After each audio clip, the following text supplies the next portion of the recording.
Assalamualaikum warahmatullahi wabarakatuh. Perkenalkan, nama saya Santi Nuraini dari program studi A1 PGSD di KIP Siliwangi dengan NIM 200601086. Di sini saya akan menjelaskan ceramah singkat tentang makanan dan kesehatan. Makanan yang halal adalah sumber kesehatan bagi umat manusia, dan makanan yang halal merupakan suatu keberkahan dalam agama Islam. Apabila manusia memakan makanan yang haram, maka tentunya akan mengundang kepada kemurkaan Allah Subhanahu wa Ta'ala.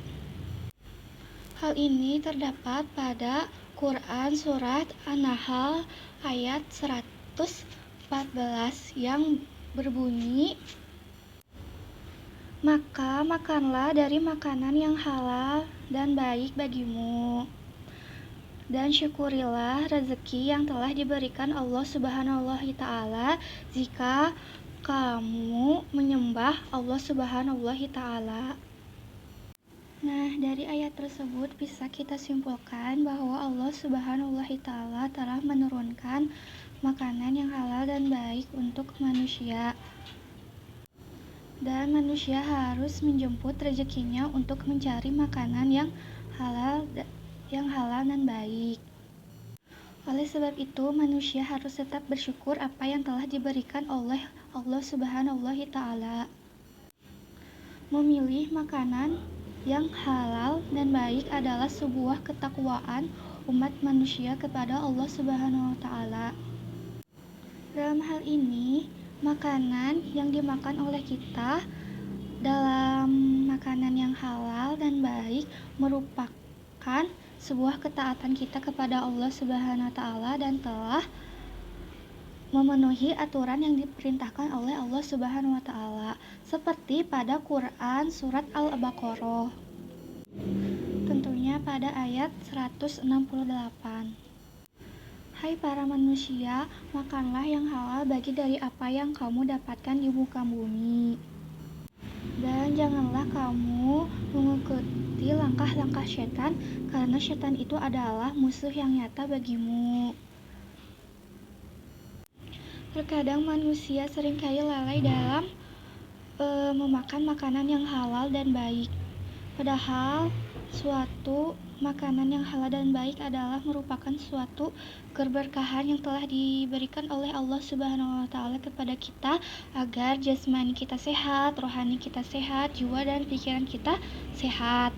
Apabila kita memakan makanan yang haram, maka akan mengundang kepada kemurkaan Allah Subhanahu wa Ta'ala dan menjauhkan kita dan mendekatkan kita dari perbuatan-perbuatan yang kotor.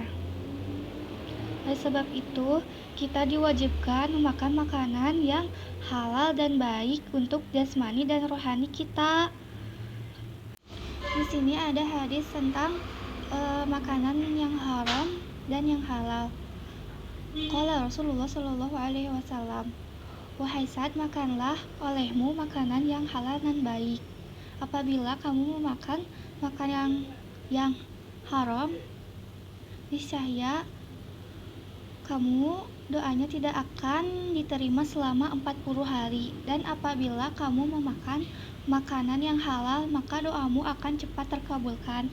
Dan apabila kamu memakan makanan dari hasil riba, maka nerakalah yang pantas untukmu."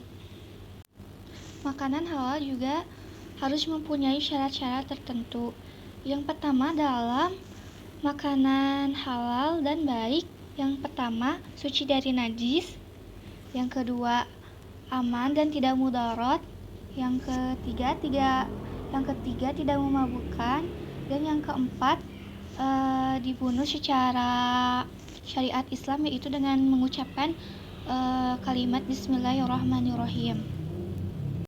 Makanan yang bisa kita konsumsi yang pertama bisa nasi, daging unta, daging sapi, daging ayam, sayuran-sayuran hijau, ataupun hewan-hewan dari yang laut.